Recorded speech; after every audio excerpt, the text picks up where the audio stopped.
Hi, I'm Craig Shelley. I'm Managing Director here at the Org Group. You can't be successful in this industry without a very engaged, very driven board of directors. I think of boards as really, sort of on a continuum. And you can really track this and watch this right at a board meeting. You have boards that listen, right? So the staff sits there, they make reports, the board members take in information. You have boards that report.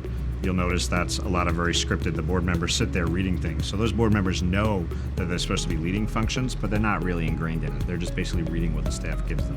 What we're looking for are engaged boards. Boards that, maybe they have some bullet points from the staff, but they understand their role, they're actively engaged in it, they can speak to the finances, the program, whatever the area of the board that they're engaged in, they can speak to it.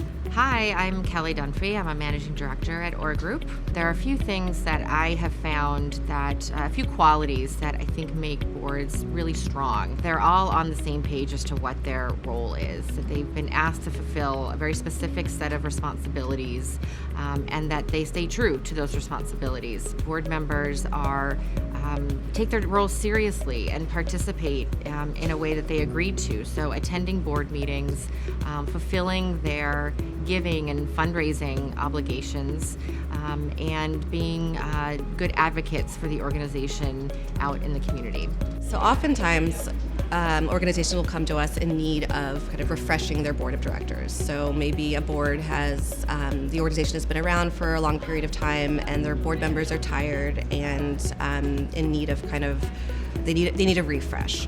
And so one of the things we'll do is we'll start by looking at the governance structure and the bylaws. So are there term limits, which is a really important thing, right? A lot of organizations, they just don't have term limits for their board members, and they do that for a reason because oftentimes you have really high-performing board members and you don't want them to roll off. And there are things you can do around that to ensure that those board members, when their time does expire, that there are ways to keep them engaged and involved. And so we really encourage term limits for that reason. So you can have a rationale for always bringing in new blood and cycling people off into maybe advisory boards or emeritus boards. One of the biggest challenges in the nonprofit industry is building and managing properly the board of directors, because the board of directors becomes the primary connection with the networks that are necessary to fund the organization, to guide the organization, to provide various types of expertise.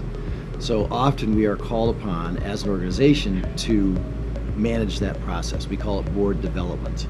It is critical for every organization, and nearly every nonprofit needs help in this category.